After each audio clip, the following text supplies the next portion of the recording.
Hello friends, நம்ம இன்றைக்கி ஷார்ட்ஸில் தினம் ஒரு வார்த்தை செக்ஷனில் நம்ம பார்க்க போகிற வேர்ட் வந்துட்டு ஹிக்கப். ஹிக்கப் ஹிக்கப் அப்படின்னா ரெண்டு மீனிங் இருக்குது இங்கிலீஷில். ஒன்று வந்துட்டு விக்கல், இன்னொன்று வந்து குறுக்கீடு, அதாவது செட்பேக் அப்படின்னு சொல்லுவோம்ல, ஏதோ ஒரு சின்ன தடையூறு இல்லை குறுக்கீடு அப்படின்னு போல், அதுதான். இப்போ நம்ம எக்ஸாம்பிள் சென்டென்ஸ் பார்ப்போம், உங்களுக்கு நல்ல டிஃப்ரென்ஸ் புரியும்.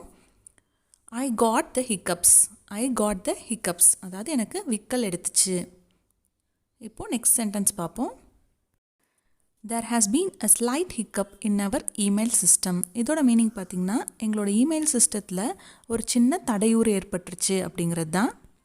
இந்த மாதிரி இன்னும் நிறைய வெக்காபுலரி வேர்ட்ஸ் தெரிஞ்சுக்க தமிழ் டு இங்கிலீஷ் சேனலை சப்ஸ்கிரைப் பண்ணுங்கள். பாய்.